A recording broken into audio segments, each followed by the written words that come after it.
রাষ্ট্রপতি মোহাম্মদ শাহাবুদ্দিনের পদত্যাগের সব প্রস্তুতি সম্পন্ন হয়েছে। দুপুরে বঙ্গভবন থেকে এই তথ্য জানানো হয়েছে। এখন স্পিকার হাফিজউদ্দিন আহমেদের কাছে রাষ্ট্রপতির পদত্যাগপত্র কবে হস্তান্তর করা হবে সেই বিষয়ে সিদ্ধান্ত নেওয়া হবে। এর আগে মোহাম্মদ শাহাবুদ্দিন 2023 সালের 24 এপ্রিল দেশের 22তম রাষ্ট্রপতি হিসেবে দায়িত্ব গ্রহণ করেন। তার মেয়াদ 2028 সালের এপ্রিলে শেষ হওয়ার কথা। রাষ্ট্রপতির পদত্যাগের পর নতুন রাষ্ট্রপতি নির্বাচিত না হওয়া পর্যন্ত রাষ্ট্রের সর্বোচ্চ পদের দায়িত্ব পালন করবেন জাতীয় সংসদের স্পিকার হাফিজউদ্দিন আহমেদ। সংবিধান অনুযায়ী রাষ্ট্রপতির পদ শূন্য হওয়ার পর 90 দিনের মধ্যে জাতীয় সংসদ নতুন রাষ্ট্রপতি নির্বাচন করবে।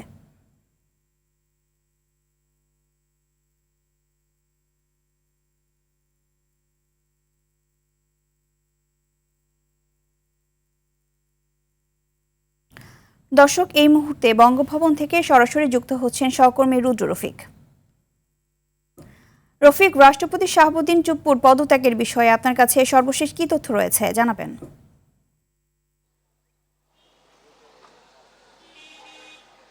ইভা, আমরা বঙ্গভবনের বেশ কয়েকটি সূত্রের মাধ্যমে ইতোমধ্যেই জানতে পেরেছি যে আজ বিকেল 5টার পর রাষ্ট্রপতি মোহাম্মদ শাহাবুদ্দিন তিনি তার পদত্যাগপত্রটি স্পিকারের কাছে প্রেরণ করবেন। এবং আমরা বিভিন্ন সূত্রের মাধ্যমে যেটি জানতে পেরেছি যে এই কয়েকদিন ধরে যে খবরটি আসলে যে গুঞ্জন আকারে যেটি ছড়াচ্ছিল সেটি আসলে সত্যের রূপ নিতে যাচ্ছে।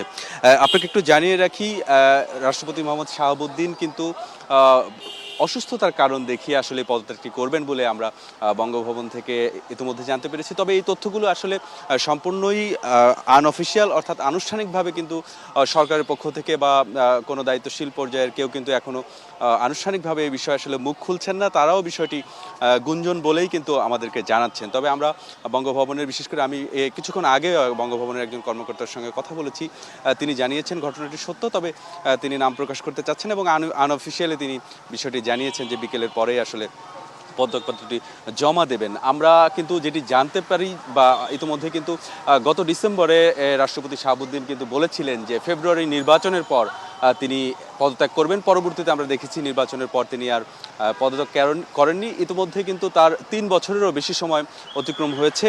আগামী 2028 সালের এপ্রিল মাস পর্যন্ত রাষ্ট্রপতির মেয়াদ রয়েছে। তার আগেই, এই 1.5 বছর আগেই অসুস্থতার কারণ দেখিয়ে তিনি পদত্যাগ করছেন। আসলে নানান জায়গা থেকে নানান কথা শোনা যাচ্ছে, তবে বঙ্গভবনের পক্ষ থেকে যেটি জানানো হয়েছে আসলে অসুস্থতার কারণেই তিনি পদত্যাগ করবেন। আমরা বঙ্গভবনের চিত্রটি আপনি নিশ্চয়ই দেখতে পাচ্ছেন। আমরা সকাল থেকে এখানে অপেক্ষা করছি, তবে রাষ্ট্রপতির পদত্যাগ ইস্যু নিয়ে কিন্তু এখানে বাড়তি কোনো নিরাপত্তা ব্যবস্থা বা আইন শৃঙ্খলা রক্ষাকারী বাহিনীর বাড়তি উপস্থিতি কিন্তু এখানে ঘটানো হয়নি। প্রতিদিন যেভাবে স্বাভাবিক যারা এখানে দায়িত্ব পালন করেন তারাই আসলে এখানে দায়িত্ব পালন করছেন।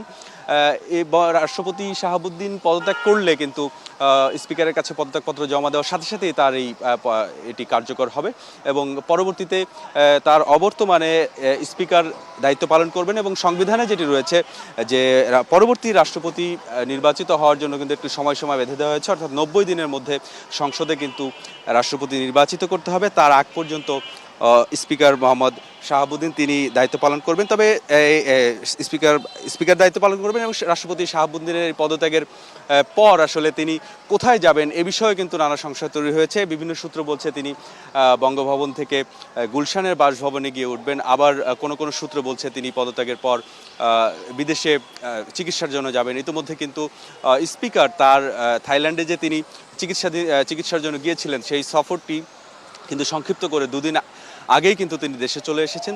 সবগুলো সূত্র আসলে বলছে বিকেলেই রাষ্ট্রপতি মোহাম্মদ শাহাবুদ্দিন তিনি পদত্যাগ করবেন। তবে আনুষ্ঠানিকভাবে এই তথ্যগুলো আসলে তিনি পদত্যাগ করার পরেই আসলে সরকারের পক্ষ থেকে বা সংশ্লিষ্ট দপ্তর থেকে আসলে জানা যাবে এবং জানলে পরবর্তী সংবাদের মাধ্যমে আপনার মাধ্যমে বিষয়টি আরও সুস্পষ্টভাবে বলা যাবে। ইভা, ধন্যবাদ আপনাকে।